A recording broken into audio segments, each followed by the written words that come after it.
श्रोताबंधु साहित्य संस्कृति चिंतन यूट्यूब चैनल को आपण मानकु मु स्वागत करुछि।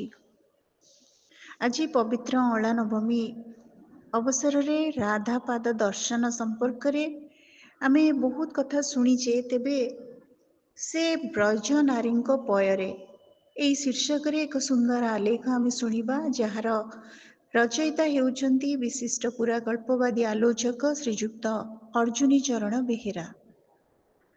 आजिर आलेख शीर्षक से ब्रज नारी पयरे।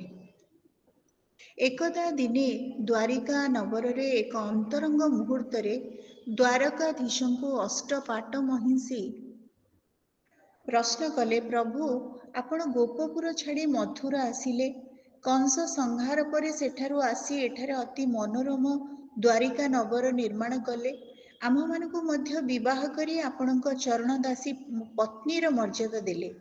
हेले आश्चर्यर कथा, आम मानक मध्यरु काहारी जनक नाम सहित आपणक नाम युक्त होई पारि नाही। मात्र गोपपुरर गोपाळुणीଙ୍କ ପାଇଁ आपण नाम रखिले गोपी बल्लभ, गोपीनाथ, गोपी जीवन इत्यादि। पुणी प्रीति करी राधाराणीଙ୍କ नाम आपणଙ୍କ नामरे जोग करी बोलाउछंती राधाकांत, राधिका जीवन, राधा रमण इत्यादि। काहींकि एपरि हेला, आमर कौन किछि भूल रहीगला कि? दयाकरी आमर ए संशय दूर करंतु प्रभु। प्रभु कहिले, तुम मानक मनरे ए जो द्वंद्व उठिछि अचिरे एहार समाधान हेब। तुमे माने समय को अपेक्षा कर। एमती किछि दिन बीतीगला, प्रभुଙ୍କ मने थाए ए कथा। प्रभु प्रश्नर समाधान पाई गोटे माया रचना कले। दिने प्रभु ज्वରରେ पड़ीगले एवं अनेक चेष्टा सत्वे असुस्थतार कौनसी उपशम हेला नाही।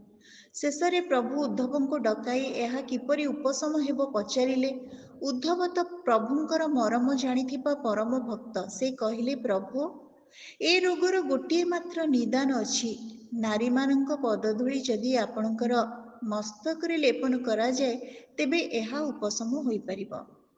से पुणी अष्टपाट महिषीଙ୍କୁ कहिले, तुमे माने तुरंत ए व्यवस्था कर, नचेत प्रभु केबे हेले सुस्थ होई परिबे नाही।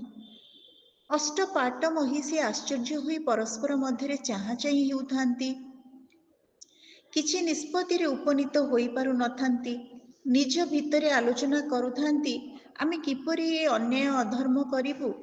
स्वामी आमर इह काल परकालर देवता, तांकु पुणी देबु पादधूली, एहा असंभव। भक्त उद्धवଙ୍କୁ स्पष्ट भावे ए कथा जणैदेले देवी माने।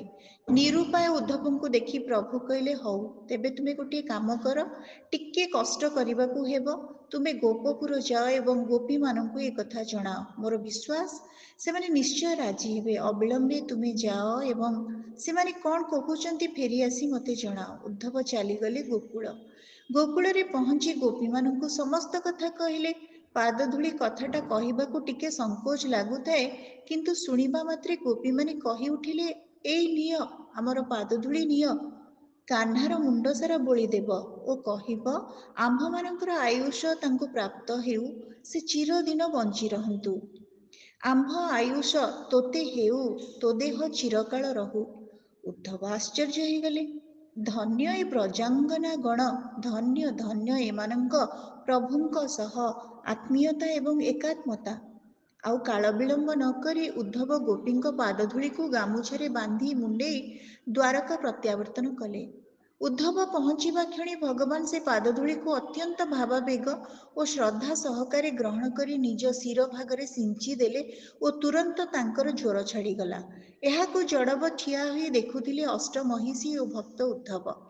अष्टपाट महिषी तांको प्रश्नर उत्तर पाई जाइथिले। भक्त उद्धव कलना करुथिले भगवत प्रेम ओ विभु भक्तिर सेही अतल गभीरताकू।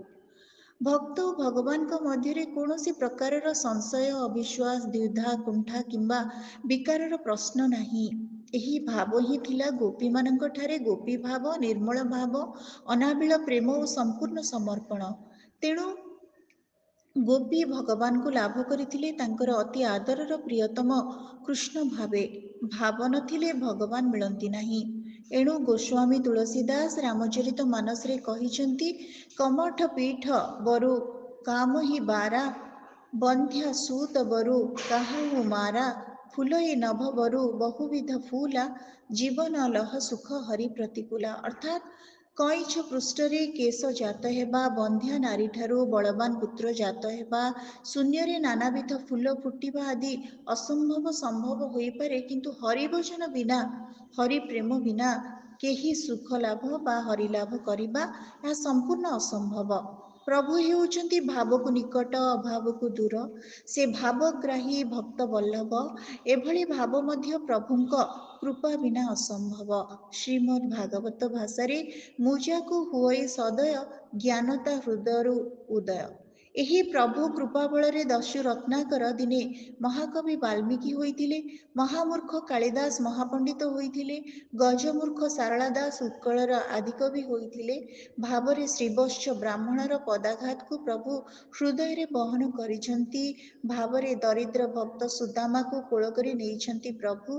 କୁରୁସଭା ତଳେ ଲଜ୍ଜା ନିବାରଣ ପାଇଁ ପାଞ୍ଚାଳି ସତତ ଚେଷ୍ଟିତ ଥିଲେ, କିନ୍ତୁ ନିତାନ୍ତ ଅସହାୟ ଭାବରେ ଯେତେବେଳେ ସେ ସମ୍ପୂର୍ଣ୍ଣ ଭାବରେ ଶୂନ୍ୟକୁ ହାତ ଟେକି ଦେଲେ, ସେତିକି ବେଳେ ହିଁ ଭଗବାନ ଶ୍ରୀକୃଷ୍ଣଙ୍କର ସହାୟତାର ହାତ ଲମ୍ବି ଆସିଥିଲା ତାଙ୍କ ଆଡ଼କୁ। ପ୍ରଭୁଙ୍କୁ ମଣିଷ ଅବା କ'ଣ ଦେଇପାରିବ? ସବୁ ତ ତାଙ୍କରି ଦାନ।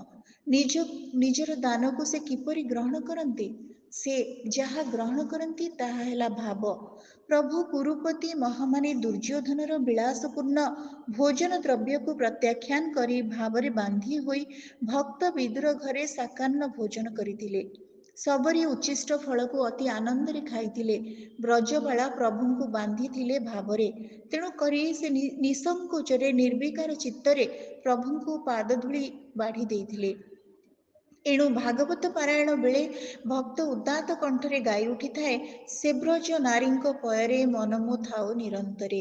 ରସ କଲ୍ଲୋଳରେ ଭକ୍ତ କବି ଦୀନକୃଷ୍ଣ ଦାସ ଏହା ପ୍ରକାଶ କରି କହିଛନ୍ତି, କଲେ ବେଦପତି ନାନା ରୂପେ ସ୍ତୁତି, ବିମୁଖ ଯେ ଶୁଣିବାକୁ, କର୍ଣ୍ଣ ଟେରିଥାନ୍ତି ବରଜ ଯୁବତୀ, କର ତାଙ୍କ ଡାକିବାକୁ।